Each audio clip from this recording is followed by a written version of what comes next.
दोस्तों इस क्लास में हम लोग पंचवर्षीय योजना के बारे में जानने वाले हैं। दोस्तों स्टार्टिंग से लेकर के अंत तक जितने भी पंचवर्षीय योजना हुई हैं उनमें बहुत सारे ऐसे कार्य हुए हैं जिससे भारत की ग्रोथ में बहुत अहम भूमिका निभाती है। दोस्तों वीडियो को आप स्किप मत कीजिएगा, कंटिन्यू देखिएगा क्योंकि जितने भी एग्जामिनेशन आपके आने वाले हैं उसमें इस चैप्टर से इस वीडियो से रिलेटेड आपके एक या दो क्वेश्चन कंफर्म है कि बनने वाले हैं। तो आप स्किप करने का मतलब है कि एक या दो नंबर आप छोड़ रहे हैं, ठीक है। तो कंटिन्यू इस पे बने रहिए आप। दोस्तों स्टार्ट करने से पहले यदि आप लोग चैनल को सब्सक्राइब नहीं किए हैं तो प्लीज़ सब्सक्राइब कर लीजिएगा और दोस्तों के साथ शेयर ज़रूर कीजिएगा क्योंकि आपके साथ-साथ आपके दोस्तों को भी इससे आपको मतलब लाभ मिल सके, ठीक है? तो दोस्तों चलिए स्टार्ट करते हैं हम लोग। दोस्तों ये सबसे पहले हम लोग जो पंचवर्षीय योजना है उसका इतिहास के बारे में थोड़ा एक नज़र में देख लेते हैं।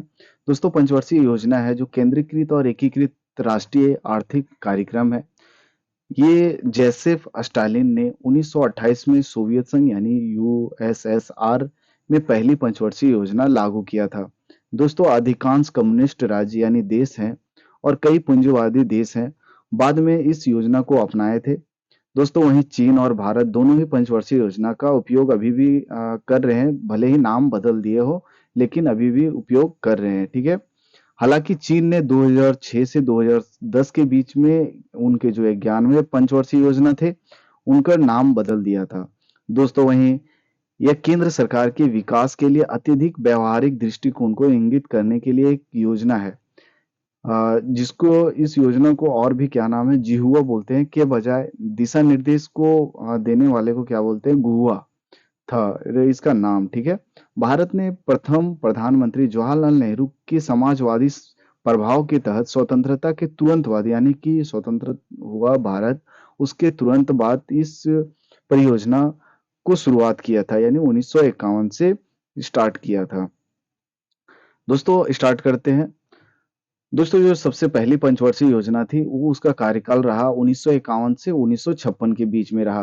दोस्तों 19 इसका जो लक्ष्य था वो 2.1% का रखा गया। सबसे पहली पंचवर्षीय योजना में जो वृद्धि का लक्ष्य रखा गया वह 2.1% का रखा गया, लेकिन जैसे ही पंचवर्षीय योजना खत्म हुई समाप्त हुई तो वास्तविक जो समृद्धि वो पाई गई 3.6% की, यानी कि अ, लक्ष्य से बहुत ही ज्यादा बढ़िया पाई गई इस योजना के कारण। दोस्तों इसका जो मेन उद्देश्य था और किस पे केंद्रित किया गया था उसके बारे में हम लोग थोड़ा देखते हैं। हेरर डोमर मॉडल पे था यह पंचवर्षीय योजना आधारित था। पहली पंचवर्षीय योजना हेरर और डोमर मॉडल पे आधारित था। इसको याद रखिएगा क्योंकि ये क्वेश्चन कंटिन्यू बहुत ही बार पूछा गया है बहुत सारे एग्जामिनेशन में, ठीक है। तो इसको आप बुलेट पॉइंट के तौर पे यूज कीजिएगा कि पहली पंचवर्षीय योजना किस पे आधारित थी, तो हेरोल्ड डोमर मॉडल पे आधारित थी, ठीक है। दोस्तों 1952 में सामुदायिक विकास कार्यक्रम आरंभ किया गया इसी योजना के तहत, ठीक है। प्रमुख अर्थशास्त्री के एन राज इस योजना का मुख्य शिल्पकार थे यानी बनाने वाले थे। इसको भी याद रखिएगा, ये भी बहुत ही महत्वपूर्ण है। पहली पंचवर्षीय योजना के शिल्पकार कौन थे, तो के एन राज थे। इसको याद रखिएगा, ठीक है। इसमें ध्यान केंद्रित किया गया इस योजना में किस किस क्षेत्र पे, तो कृषि में बड़े पैमाने पे खाद्यान्न के आयात को देखते हुए खाद्य सुरक्षा प्राप्त करने के लिए केंद्रित किया गया इस योजना को। सिंचाई जिसमें से सिंचाई करने के लिए भाखड़ा नाला बांध परियोजना का शुरुआत किया गया। दामोदर घाटी का हीराकुंड आदि नदी घाटी परियोजना प्रारंभ की गई। तो दोस्तों इसमें बहुत ही ज्यादा इंपॉर्टेंट क्वेश्चन बन रहे हैं कि भाखड़ा नालांग बांध किस परियोजना के तहत प्रारंभ किया गया था, तो पहली पंचवर्षीय योजना। उसी में दामोदर घाटी कब स्टार्ट किया, तो पहली पंचवर्षीय योजना। हीराकुंड पहली पंचवर्षीय योजना। कब से कब, 1951 से 1956 के बीच में, ठीक है। इसको याद रखिएगा। दोस्तों पहली पंचवर्षीय योजना में ग्रामीण विकास पर ज्यादा ध्यान दिया गया। जो कीमत थी वो कंटिन्यू बढ़ रही थी तो उसकी स्थिरता पे भी ध्यान दिया गया। विद्युत शक्ति एवं परिवहन पे भी ध्यान दिया गया। दोस्तों इसी योजना के दौरान क्या हुआ, राष्ट्रीय परिवार नियोजन कार्यक्रम का शुरुआत किया गया 1952 में। राष्ट्रीय वित्तीय निगम अधिनियम लाया गया 1951 में। संपत्ति शुल्क लगाया गया, यानी कि उसके पहले संपत्ति पे शुल्क नहीं हुआ करता था, लेकिन बहुत सारे जमींदार, बहुत सारे ऐसे लोग थे जिनके पास बहुत सारी संपत्ति एकत्र हो गए थे, तो सरकार ने उस पे शुल्क लगाना प्रारंभ कर दिया था। ठीक है, तो इसको याद रखिएगा। किस योजना के तहत? तो पहली पंचवर्षीय योजना के तहत। ठीक है, अब वहीं दूसरी पंचवर्षीय योजना आया, उसमें उसका कार्यकाल था 1956 से 1961 था। जो लक्ष्य रखा गया 4.5% का लक्ष्य रखा गया, लेकिन ये फेलियर होने के कारण 4.27% हो गया। ठीक है, इसके बहुत सारे कारण थे दोस्तों। सबसे पहले हम लोग देखेंगे कि ये रणनीति किस रणनीति पे आधारित था, तो नेहरू महालनोबिस की रणनीति के आधार पे ये योजना को बनाया गया था। और वहीं जो जे.एल. नेहरू, जवाहरलाल नेहरू थे, उनके देख-रेख में पीसी महालनोबिस इसके मुख्य सलाहकार बने थे। ठीक है, तो इसको भी याद रखिएगा।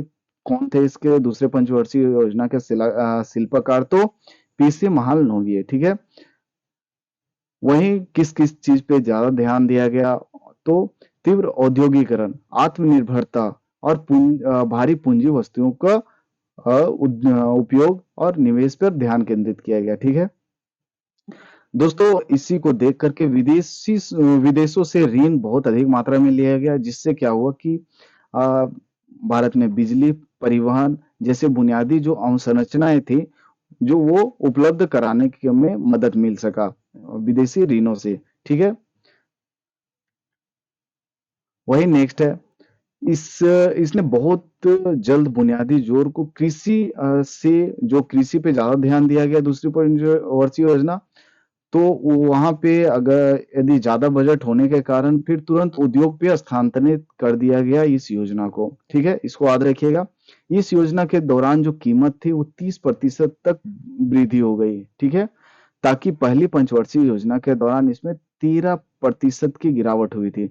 यानी कि पहली पंचवर्षीय योजना सफल होने का रीजन था कि 13% की जो कीमतों में गिरावट हुई थी। ठीक है, और वहीं दूसरी पंचवर्षीय योजना में क्या हुई, बहुत सारे ऐसी घटनाएं घटी जिस कारण से 30% का वृद्धि हुआ था। ठीक है, इस योजना के दौरान औद्योगिक नीति संकल्प लाया गया, जो कि 1956 में लाया गया था। वहीं पे दुर्गापुर, भिलाई, राउरकेला इस्पात संयंत्र का शुभारंभ किया गया, जो कि विदेशों से के सहयोग से स्थापित किया गया।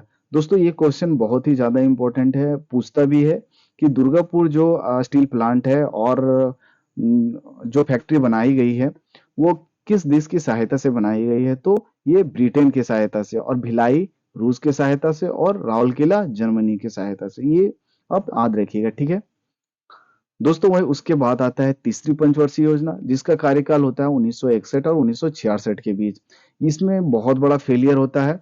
इसका जो समृद्धि लक्ष्य जो रखा गया था 5.6% का, लेकिन वास्तविक जो हुआ वो 2.84 घट करके हो गया, 2.84% घट करके हो गया। ठीक है, इसका जो लक्ष्य था, भारत को बनाना था एक आत्मनिर्भर, स्वयं उत्पादन और अर्थव्यवस्था में स्वयं उत्पादकता वाला देश बनाना था इस योजना के अंतर्गत। ठीक है, ध्यान निम्न दो केंद्रों पे किया गया था, जैसे भारी औद्योगिकरण, हैवी इंडस्ट्रियलाइजेशन, खाद्यान्न उत्पादन में, फूड ग्रेन प्रोडक्शन में। ठीक है, पहली दो परियोजना के अनुभव के आधार पर निर्यात और उद्योग को समर्थन प्राप्त करने के लिए कृषि को सर्वोच्च प्राथमिकता दी गई। यानी कि कवर अप करने के लिए जिस परियोजना में कृषि पे ज्यादा ध्यान दिया गया, उस परियोजना सफल रही, तो उसी को देखते हुए तीसरी पंचवर्षीय योजना में क्या हुआ कि कृषि पर भी ज्यादा जोर दिया गया। ठीक है, लेकिन हुआ क्या कि चीन आक्रमण 1962 में हुआ, और भारत पाकिस्तान का युद्ध 1965 में हुआ, और भयंकर सूखा पड़ने के कारण अत्यधिक अप्रत्याशित घटनाओं के कारण जो है कि योजना अपने लक्ष्यों तक पहुंच नहीं पाई और ये विफल हो गई। ठीक है, इसको याद रखिएगा। ठीक है, इस योजना के दौरान क्या हुआ, भारतीय खाद्य निगम की स्थापना हुई 1965 में। वहीं भारतीय औद्योगिक विकास बैंक आईडीबीआई की स्थापना हुई, और किस अधिनियम के तहत? तो 1964 के अधिनियम के तहत, इसको याद रखिएगा कि भारतीय औद्योगिक विकास बैंक अधिनियम 1964 के तहत ही भारतीय औद्योगिक विकास बैंक की स्थापना हुई थी। ये पक्का याद रखिएगा, ठीक है। Unit trust of India UTI की भी स्थापना हुई 1963 में। वहीं कृषि मूल्य आयोग की भी स्थापना हुई थी तृतीय पंचवर्षीय योजना के अंतर्गत ही हुई थी 1965 में। बाद में कृषि मूल्य आयोग की जो नाम है वह बदल करके कृषि लागत और मूल्य आयोग कर दिया गया था, ठीक है। इसको भी याद रखिएगा, ठीक है। नेक्स्ट है दोस्तों, चौथी पंचवर्षीय योजना लाई गई। कब से कब? तो 1969 से 1974 के बीच इसका कार्यकाल चला। इसमें लक्ष्य रखा गया 5.7% का, लेकिन जो पिछले योजना में बहुत बड़ा फेलियर हुआ था, उसका प्रभाव इस योजना पे भी पड़ी, जो कि 5.7% का लक्ष्य होने के बावजूद 3.7% पे आके रुक गया ये, ठीक है। ये किस पे आधारित थी? तो गडगिल रणनीति के पर आधारित थी यह योजना, ठीक है, जिसका मुख्य फोकस था कृषि में विकास पर था। सबसे ज्यादा फोकस था कृषि में विकास करना, ठीक है, ताकि अन्य क्षेत्रों में आत्मनिर्भरता की तरह आगे बढ़ने और प्रगति करने में सक्षम बना सके। दोस्तों, वहीं पहली बार सामाजिक न्याय को भी महत्व दिया गया इस योजना के अंतर्गत। अब बैंकों का राष्ट्रीयकरण हुआ। राजाओं को मिलने वाले जो प्रीवी पर्स, यानी कि जो सरकार के द्वारा राजाओं को मिलते थे कुछ लाभ वगैरह, उसको समाप्त कर दिया गया इसी योजना के अंतर्गत। हरित क्रांति के नतीजे, भारत पाकिस्तान युद्ध इस योजना की अवधि के दौरान महत्वपूर्ण गतिविधियां थी, जिसके कारण से चौथी पंचवर्षीय योजना विफल रही थी, ठीक है। 1971 के भारत पाकिस्तान युद्ध की पहले और बाद में बांग्लादेशी शरणार्थियों की बड़ी संख्या में आना एक प्रमुख चुनौती भी विफल होने का रीजन था, ठीक है। जो बांग्लादेशी थे 1971 में जब विभाजन हुआ, तो बांग्लादेशी जितने भी थे बहुत सारे ऐसे जो कि भारत में आकर के आप्रवासी के तौर पे स्थान ले लिए, तो ये भी बहुत बड़ा विफल होने का रीजन था। दोस्तों, इसी दौरान में एकाधिकार और प्रतिबद्धता व्यापार व्यवहार अधिनियम 1969 लाया गया, शुरुआत किया गया। कमांड क्षेत्र विकास कार्यक्रम यानी command area development programme CADP 1974 से 1975 के बीच शुरू किया गया, ठीक है। दोस्तों, इसको याद रखिएगा। दोस्तों, वहीं उसके बाद पंचवर्षीय योजना जो थी, पांचवी पंचवर्षीय योजना लाई गई, जिसका कार्यकाल था 1974 से लेकर के 1979 के बीच में। इसका जो लक्ष्य था 4.4% का, लेकिन इसमें क्या हुआ कि थोड़ा सा जो वृद्धि हुआ 4.8% गया, मतलब पिछले योजनाओं के तुलना में ये योजना सफल रहा। पिछले योजना के तुलना में ये योजना सफल रहा, ठीक है। ये किसके द्वारा तैयार किया गया था? तो डीडी धर के द्वारा। ये याद रखिएगा, पांचवी पंचवर्षीय योजना किसके द्वारा तैयार किया गया था? तो डीडी धर के द्वारा। इसमें दो मुख्य उद्देश्य की प्राप्ति को प्रस्तावित किया गया, यानी कि इसमें सबसे ज्यादा दो चीज पे ध्यान देने का लक्ष्य रखा गया। पहला, निर्धनता उन्मूलन, यानी कि गरीबी हटाओ को पे ध्यान दिया गया, और सेल्फ डिफेंस, मतलब कि आत्मनिर्भरता पर भी ध्यान देने का योजना बनाया गया। दोस्तों, निम्नलिखित पाठ्यक्रम तैयार हो गया था। किस क्या क्या? तो न्यूनतम आवश्यकता कार्यक्रम का योजना चलाया गया था कि जो भी लोग ज्यादा मैक्सिमम रूप से जो आवश्यकता होते थे, उनको क्या किया गया कि संतुलन में लाने के लिए न्यूनतम आवश्यक कार्यक्रम शुरू किया गया, जिससे क्या था कि गरीबी स्तर को थोड़ा ऊंचा निम्न करना था, इस कारण से, ठीक है, यह न्यूनतम आवश्यकता कार्यक्रम शुभारंभ किया गया। दोस्तों, वहीं क्या बोल रहा है कि निर्देशित निर्धनता विरोधी कार्यक्रम डायरेक्ट एंटी पॉवर्टी प्रोग्राम 1975 में 20 सूत्री कार्यक्रम को अपनाया गया, जिसका उद्देश्य लोगों को, विशेष रूप से बीपीएल परिवार यानी कि बिलो पॉवर्टी लाइन परिवार थे, उनको संतुलन में लाने के लिए ये योजना शुरू किया गया, ठीक है। 1975 में आपातकाल की घोषणा के कारण योजना रद्द कर दी गई। यह योजना 1975 में आपातकाल की घोषणा के कारण, यानी कि इंदिरा जी ने ये घोषणा करवाई थी, जिसके कारण से ये 5 वर्षीय योजना रद्द कर दिया गया। और 1978 में नई जनता सरकार द्वारा, उस समय 1978 में जो इंदिरा गांधी की सरकार थी, कांग्रेस की सरकार थी, वो हट जाने के बाद नई जनता जो सरकार आई, जनता सरकार, वो योजना को फिर से प्रारंभ किया 1978 से 1983 को लेकर के, रूलिंग प्लान जिसको बोलते हैं हम लोग। आवर्ती योजना को 1980 में सरकार में परिवर्तन के कारण बीच में ही समाप्त कर दिया। फिर से कांग्रेस सरकार ने 1978 से 79 में मूल चौथे परियोजना का जो भाग मानकर 1989 से 80 में पृथक वार्षिक योजना के रूप में फिर से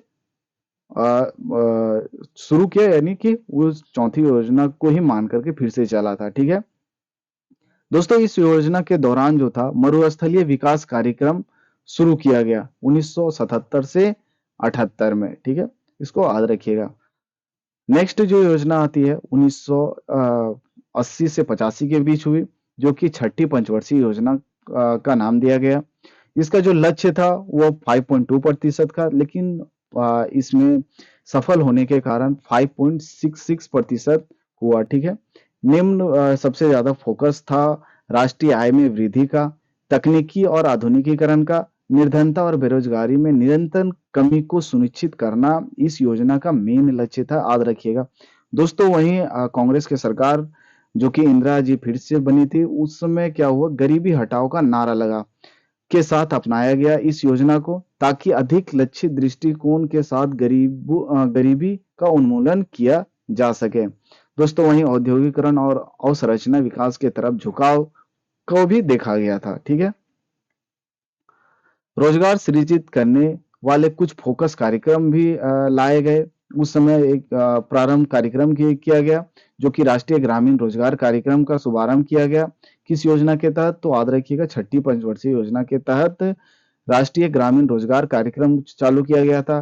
दूसरा, एकीकृत ग्रामीण विकास कार्यक्रम चालू किया गया। ग्रामीण एवं सूक्ष्म उद्योग विकास कार्यक्रम भी प्रारंभ हुआ था छठी पंचवर्षीय योजना के अंतर्गत ही, इसको याद रखिएगा दोस्तों, बहुत ही ज्यादा इंपॉर्टेंट है, इसको नोट डाउन भी कर लीजिएगा। ठीक है, सबसे अधिक वित्तीय आवंटन ऊर्जा क्षेत्र में दिया गया था किस योजना के तहत, तो छठी पंचवर्षीय योजना के तहत दिया गया था, इसको भी याद रखिएगा। सबसे ज्यादा ऊर्जा क्षेत्र में वित्तीय आवंटन दिया गया था, तो सबसे पहली बार छठी पंचवर्षीय योजना में ही।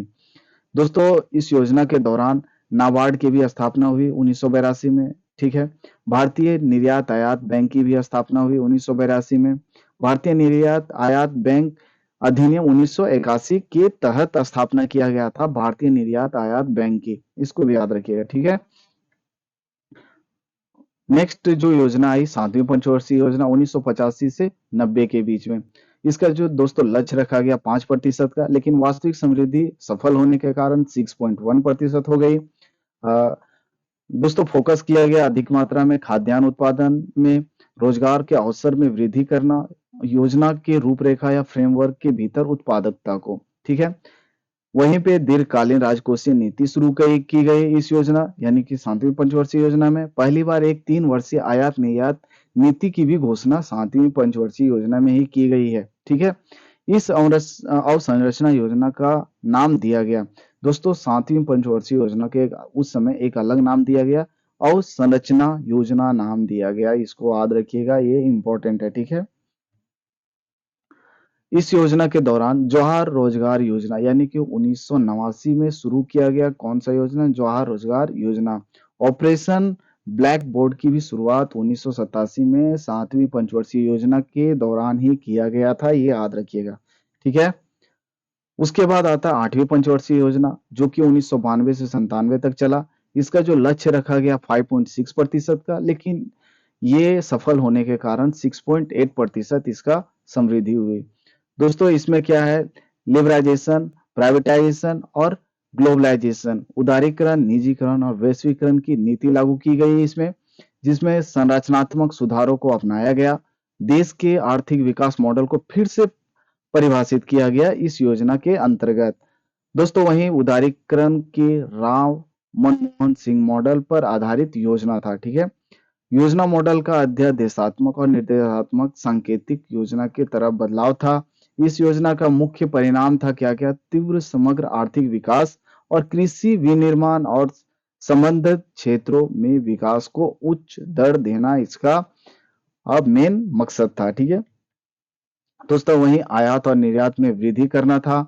इसी योजना आठवीं पंचवर्षीय योजना के अंतर्गत व्यापार और चालू खाते में घाटे में सुधार लाना इसी योजना के अंतर्गत हुआ था। ठीक है, इस योजना के दौरान बहुत सारे योजनाएं उप योजना लाए गए, जैसे रोजगार आश्वासन योजना 1993 में लाया गया, स्वर्ण जयंती शहरी रोजगार योजना 1997 में लाया गया, राष्ट्रीय महिला कोष की स्थापना भी हुई 1993 में, मध्याह्न भोजन योजना जो कि स्कूलों में दिया जाता है 1995 में शुरू किया गया। ठीक है, वहीं नेक्स्ट जो परियोजना है, नौ पंचवर्षीय योजना है, वो नौवीं पंचवर्षीय योजना है। इसका कार्यकाल जो चला 1997 से 2002 के बीच में चला। दोस्तों, समृद्धि लक्ष्य जो रखा गया था वो 6.75% का रखा गया, लेकिन सफल ना होने के कारण ये 5.35% हुआ इसका। ठीक है, मिला। इसमें 4 महत्वपूर्ण आयामों पे विकास यानी संदर्भ में विकसित किया गया था। सबसे ज्यादा जीवन की गुणवत्ता पे, उत्पादन पूर्ण रोजगार को सृजन करना था, क्षेत्रीय संतुलन को बनाए रखना था, आत्मनिर्भरता पे ज्यादा फोकस करना था। ठीक है दोस्तों, कृषि और ग्रामीण विकास को भी प्राथमिकता दी थी इस योजना के अंतर्गत। ये 4 से भी के अलावे भी कृषि और ग्रामीण विकास पे भी ध्यान दिया गया था।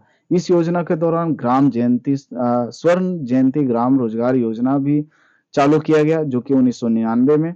प्रधानमंत्री ग्राम सड़क योजना 2000 में चालू किया गया, 9वीं पंचवर्षीय योजना के अंतर्गत। ये याद रखिएगा कि प्रधानमंत्री ग्राम सड़क योजना और स्वर्ण जयंती ग्राम स्वराज योजना, स्वरोजगार योजना किस योजना के अंतर्गत चालू किया गया था? तो 9वीं पंचवर्षीय योजना के अंतर्गत। ठीक है दोस्तों, वहीं इस योजना के दौरान सार्वजनिक क्षेत्र की इकाइयों और निजीकरण शुरू किया गया, जबकि पिछली योजना में विनिवेश की शुरुआत की गई थी। ठीक है, इस योजना के दौरान और भी क्या हुआ कि अंत्योदय अन्न योजना 2000 में शुरू किया गया और सर्व शिक्षा अभियान भी चालू किया गया 2001 में। ठीक है, ये सब क्वेश्चन बहुत ही ज्यादा इंपॉर्टेंट है। ठीक है, ये आपको पीसीएस या तो जिला स्तर के जितने भी एग्जाम वगैरह होते हैं उसमें मैक्सिमम पूछे जाते हैं स्टेट लेवल के एग्जाम में। ठीक है, तो इसको याद रखिएगा।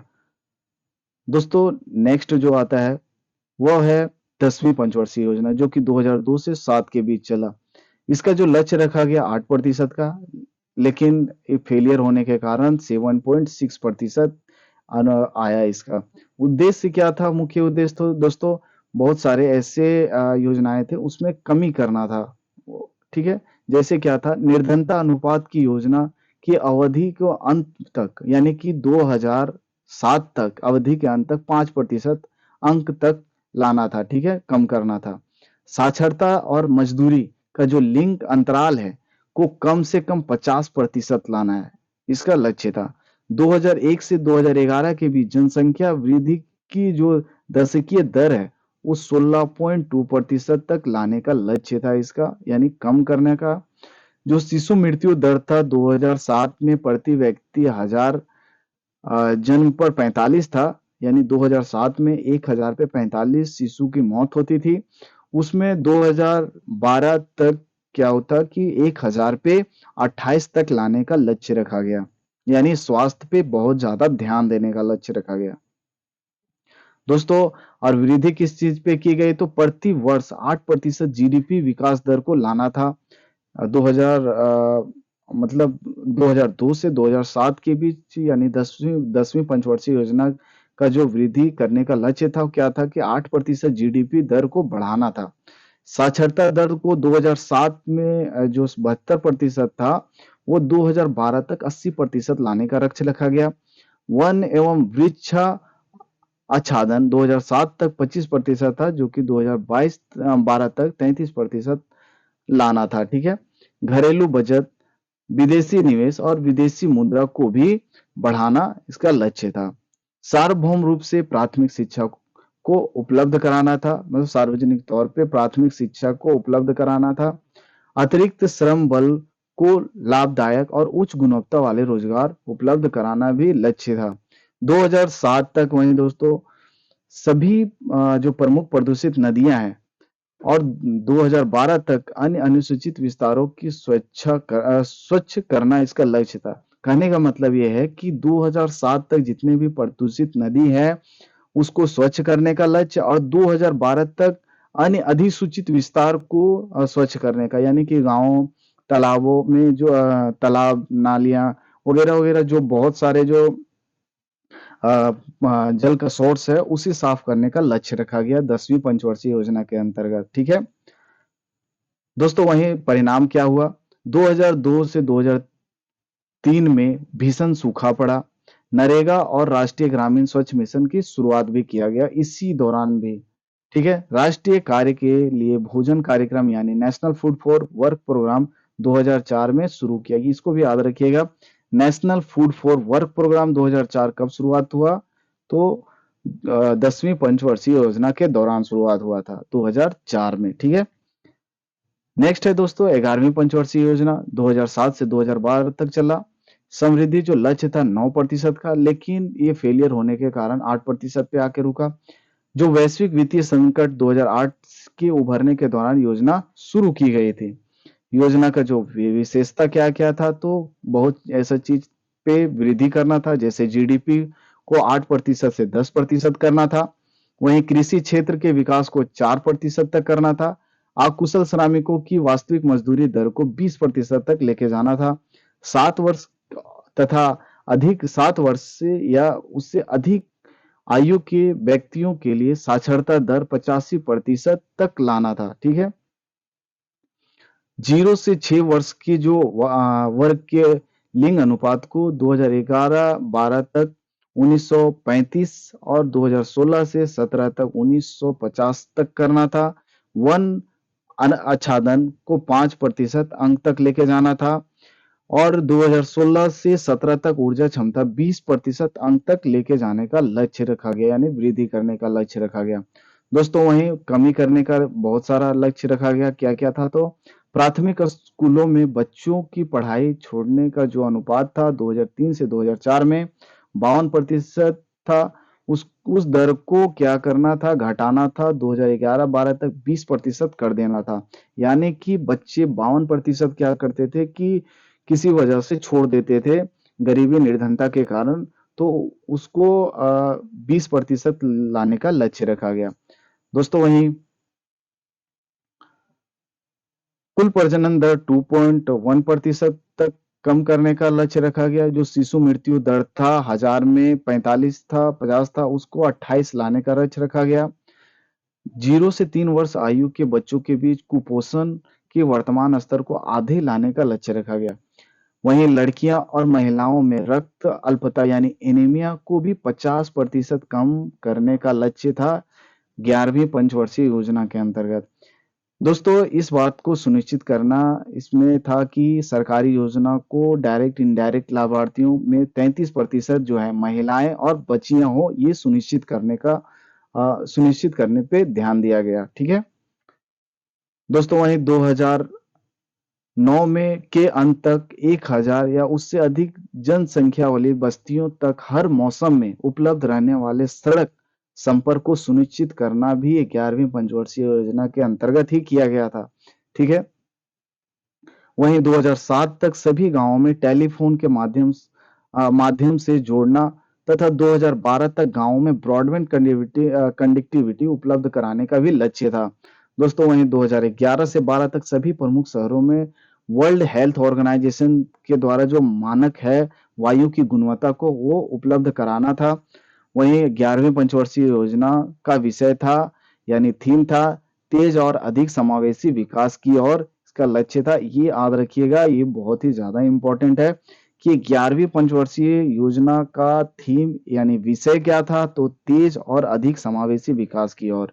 ठीक है दोस्तों, 12वीं पंचवर्षीय योजना उसके बाद आता है जो कि 2012 से 2017 इसका कार्यकाल था। दोस्तों, इसका जो लक्ष्य रखा गया था वो 8.2% का, लेकिन वास्तविक जो दर था वो कम हो गया, 6.9% पे आ गया, यानी कि फेलियर हुआ 12वीं पंचवर्षीय योजना। इसमें क्या हुआ? कृषि पे 4% विकास वृद्धि दर प्राप्त करना लक्ष्य रखा गया था। 10% अंकों तक निर्धनता कम करना लक्ष्य था। तीव्र संधारणीय और अधिक समावेशी विकास प्राप्त करना भी इसका लक्ष्य था। दोस्तों, मोस्ट इंपॉर्टेंट क्वेश्चन बनता है कि इसका थीम क्या है? तो तेज, अधिक समावेशी और संधारणीय विकास इसका थीम था। दोस्तों 12वीं पंचवर्षीय योजना था, वो योजना आयोग का अंतिम योजना था। ये याद रखिएगा कि टोटल 12 ही पंचवर्षीय योजना हुई। उसके बाद योजना आयोग को 2015 से नीति आयोग में कन्वर्ट कर दिया गया। दोस्तों इसी के साथ ये क्लास आपका समाप्त होता है। योजना से जितने भी क्वेश्चन बनने हैं इसी थ्योरी से ही बनेंगे, आप लोग याद रखिएगा।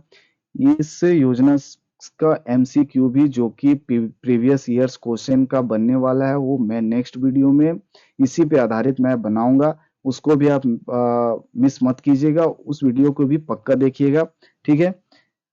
और मिलते हैं नेक्स्ट वीडियो में एक नए वीडियो के साथ। दोस्तों यदि आप लोग चैनल को सब्सक्राइब नहीं किए हैं तो प्लीज सब्सक्राइब कर लीजिएगा, क्योंकि इस तरह के इंफॉर्मेटिव वीडियो आपको मिलता रहेगा। करंट अफेयर टोटल अपडेट आपको मिलेगा, और जितने भी एग्जामिनेशन होंगे आपकी, उसमें संभावना होंगी कि इस चैनल के माध्यम से आपको बहुत ही ज्यादा क्वेश्चन देखने को मिले। यानी जो करंट है वहाँ करंट अफेयर आएंगे आपके, वो इस चैनल में आपको बता ही दिए जाएंगे। ये बहुत ही ज्यादा कोशिश रहेगी इस चैनल के माध्यम से, ठीक है। तो मिलते हैं नेक्स्ट वीडियो में, और चैनल को सब्सक्राइब नहीं किए हैं तो प्लीज सब्सक्राइब कर लीजिएगा और दोस्तों के साथ शेयर कीजिएगा, क्योंकि वो उनको भी इस क्लास से लाभ मिले, ठीक है। तो मिलते हैं नेक्स्ट वीडियो में। Thank you.